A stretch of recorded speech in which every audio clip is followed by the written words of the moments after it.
Las voces de Buena Costumbre hablan desde el Biobío y son de Constanza Escobar y Álvaro Migueles. Confiar es buena costumbre. Bien, pues estamos en plena primavera, estimada Constanza Escobar, que es una temporada, un escenario en donde habitualmente a las personas se sienten más contentas, más alegres, hay más luz día, hace menos frío, los días están más luminosos. Y sin embargo, para una cantidad creciente de personas, esta es una época gris, una temporada en donde, y estos son datos objetivos, aumenta la cantidad de suicidios. Es el síndrome de la primavera gris, tema que vamos a tratar con María Pía Gutiérrez, docente de Psicología de la Universidad del Desarrollo. María Pía, muy buenos días. Hola María Pía, ¿cómo estás? Hola, buenos días Álvaro, Constanza, muy bien, ¿y ustedes? Muy bien, gracias. Hoy estamos acá conversando sobre este tema que además algunos de los auditores, ¿cierto?, nos pidieron tratar sobre cómo las emociones o cómo la parte, ¿cierto?, de salud mental termina afectando nuestras decisiones y finalmente puede desencadenar también en suicidios. El suicidio es la primera causa de muerte en los jóvenes de 20 a 24 años, según una publicación que sale del país Chile. Y además los hombres presentan un índice que es 4 veces mayor al de las mujeres en todos los grupos etarios. Y según la OMS, 5 personas mueren al día en Chile por suicidios. ¿Qué pasa en esta fecha que aumentan la depresión, los síntomas suicidas? Oye, es un tremendo tema y me pareció muy interesante lo que planteaba Álvaro para introducir, porque pareciera ser un poco contradictorio que teniendo días donde tenemos más luz, donde tenemos, entre comillas, días que duran más calor, ¿cierto? Una sensación diferente a la que tuvimos durante el invierno. Pareciera extraño pensar, ¿cierto?, que el efecto es el contrario. Y en ese sentido las cifras que tú entregas, Constanza, también son cifras que a nosotros, a todos, pero también para aquellos que trabajamos en salud mental, son cifras que nos preocupan porque vemos que esto efectivamente aumenta. ¿Qué tenemos que considerar entonces en este contexto? Que obviamente nosotros como seres vivos, seres humanos, efectivamente experimentamos fluctuaciones en nuestro ánimo que son normales, ¿ya?, durante los diferentes días. No todos los días nos levantamos de la misma manera. Sin embargo, sí es importante considerar, y por eso este tema también es tan importante, que puede haber algunas alteraciones anímicas que escapan de lo que nosotros consideramos normal y que es importante poner ojo para pensar si es que es necesario buscar ayuda profesional u otro tipo de intervención. En ese sentido, lo que ocurre en la primavera, ¿cierto?, es que empezamos a tener días más largos, empezamos a tener más luz. Tenemos además nosotros en Chile un cambio de hora que es significativo porque significa que durante el invierno nosotros nos levantábamos, ¿cierto?, en la oscuridad absoluta, ¿cierto?, y hoy día ya nos levantamos con un poco más de, o sea, tenemos al revés, ¿cierto?, tenemos un poco menos de luz en ese contexto.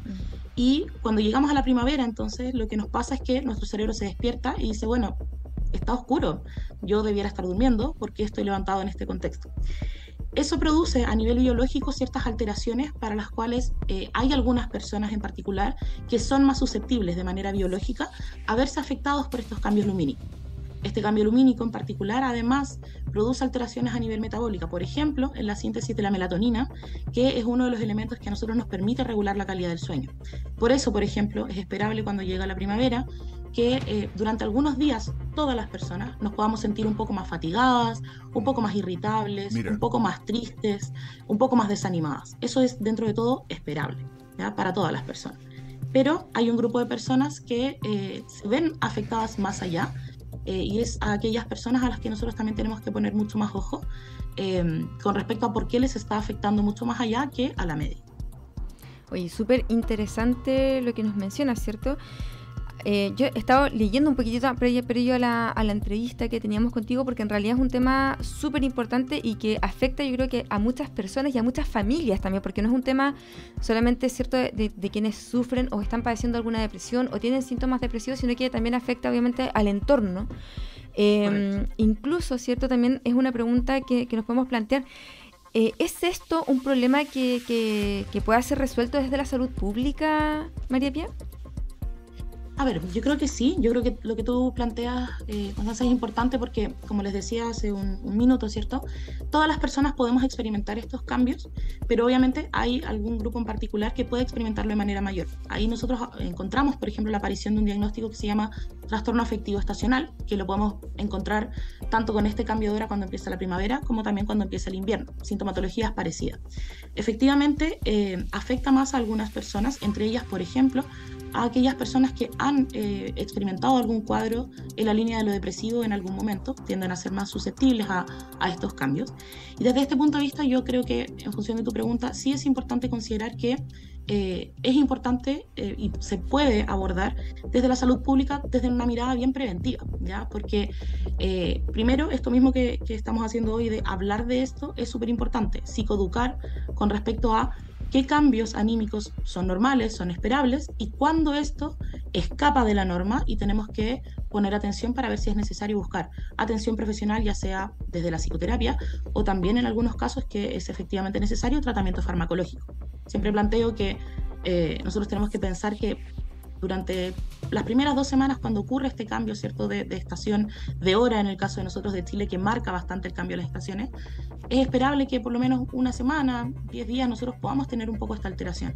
Ya más de 2 semanas mantenido con un ánimo que es bajo, donde nos mostramos más irritables, tenemos cambios en la alimentación, sobre todo cambios en el sueño, es algo que tenemos que mirar. Y desde ahí, la salud pública y la salud en general puede hacerse cargo desde una mirada de prevención y promoción con respecto a identificar cuáles son estos elementos a los que nosotros sí tenemos que poner ojo, qué elementos requieren atención de profesionales e informar, psicoeducar con respecto a la importancia de no normalizar aquello que de pronto escapa de estos cambios normales que se producen por el cambio de estación.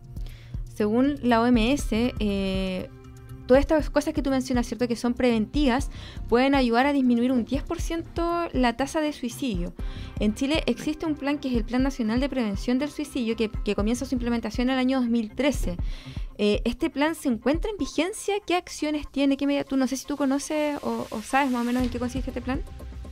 Sí, y es muy interesante que el Plan de Prevención de Suicidio también, desde la mirada del MinSal, nosotros contamos con distintas guías que apuntan a distintas etapas del ciclo vital. Y eso es muy interesante porque para cada etapa del ciclo vital vamos a encontrar que hay elementos, ¿cierto?, teóricos que sustentan qué es lo que está pasando, qué cambios son esperables, qué cambios no son esperables, y desde ahí también cuáles son las medidas y los recursos que nosotros podemos utilizar para poder intervenir en este contexto.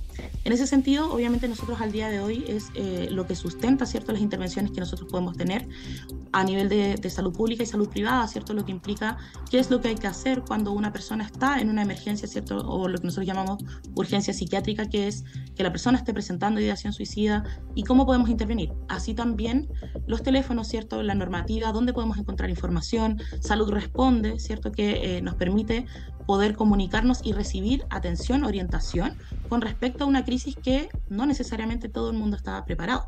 Entonces, desde ahí, el material, ¿cierto?, de poder conocer cuáles son las guías de prevención, qué es lo que nosotros encontramos para cada etapa del ciclo vital, están enmarcadas, ¿cierto?, en este Plan Nacional de Prevención de Suicidio, que es importante que nosotros, me voy a salir de mi rol de psicóloga, nosotros como ciudadanía lo podamos conocer, podamos también mostrar qué es la información que aquí aparece. Por ejemplo, algo que aparece todos los años cercano a la fecha, ¿cierto?, al 10 de septiembre, que es el Día Nacional de la Prevención del Suicidio. A pesar de que se repite todos los años, siempre es importante recordar cuáles son los mitos y cuáles son las verdades asociadas al suicidio, muchas las que tú señalas ahí con esta información. Entonces, si el plan es algo que sostiene, cómo nosotros podemos intervenir, qué clase de profesionales necesitamos que intervengan en esto, a dónde podemos llamar, o sea, que una persona que está viviendo una situación en la cual se da cuenta de que no se está sintiendo bien, que está teniendo pensamientos o ideas de muerte, que sepa dónde puede acudir, a qué teléfono puede llamar.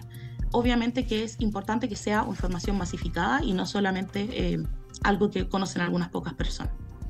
María Pía, oye, muchas gracias. Y antes de finalizar, me gustaría saber, o que nos des, ¿cierto?, algunos tips, por ejemplo, para las personas que quizás compartimos con algún amigo o alguien que esté pasando por este momento tan complejo, cómo detectar esta situación y cómo apoyar, sobre todo, ¿cierto? ¿Qué es lo que nosotros como cercanos a alguien podemos hacer para que no llegue al punto de un suicidio?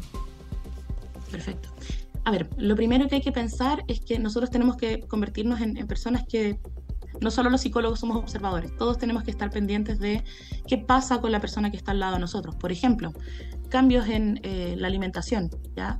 Cambios en los patrones de sueño. Una persona que está durmiendo mal durante 1 o 2 semanas ya va a haber alterado su funcionamiento completo, entonces también desde ahí hay que saber.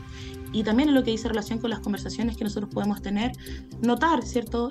Plantear, oye, te he notado diferente, he notado que quizás estás un poco más callado, hay algo en lo que te pueda ayudar, cómo te puedo acompañar.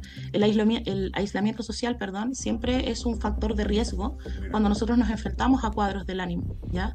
Entonces, ahí es súper importante hablar y no tener temor a poner el tema. Uno de los mitos más grandes con respecto al suicidio es que si nosotros hablamos del suicidio, hablamos de la muerte, vamos a implantar la idea en otra persona. Y la verdad es que eso es falso. Lo que nosotros tenemos que pensar ahí es que muchas veces quizás alguna persona que está al lado de nosotros lo ha pensado y se siente muy solo con esta idea.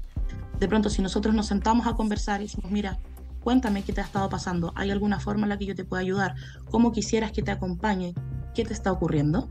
Eso también ejerce un efecto sumamente liberador para la persona y que sepa que cuenta con redes de apoyo, que puede hablar de esto, que no es la única persona, que quizás se ha sentido mal, que le ha pasado algo o que ha pensado eventualmente, ¿cierto?, en quitarse la vida como una solución. Hablar de esto, informar, acompañar. No siempre la persona tiene tan claro qué es lo que quiere hacer con respecto a eso, y los que estamos al lado, en el caso de lo que tú preguntas, ¿cierto?, no necesitamos tener todas las respuestas, porque no necesariamente las tenemos, pero sí poder decir, estoy aquí contigo, te acompaño, cómo te ayudo, busquemos un profesional, con quién quisieras conversar. Entonces, desde ahí, eso es lo más importante, ¿cierto? Poner el tema, porque es un tema real, y es un tema que si no se habla, se mantiene como este tabú, que eventualmente termina costando más vida. Oye, súper interesante. Muchas gracias, María Pía, por esta entrevista. Yo creo que a todas las personas que nos están escuchando les sirve mucho, ¿cierto? Sobre todo en este periodo en donde se intensifican los suicidios. Así que gracias por estar con nosotros el día de hoy. Perfecto, muchísimas gracias a ustedes, que estén muy bien, buen día. Que estén muy bien, hasta luego. Muchas gracias. Las voces de Buena Costumbre hablan desde el Biobío y son de Constanza Escobar y Álvaro Migueles. Confiar es buena costumbre.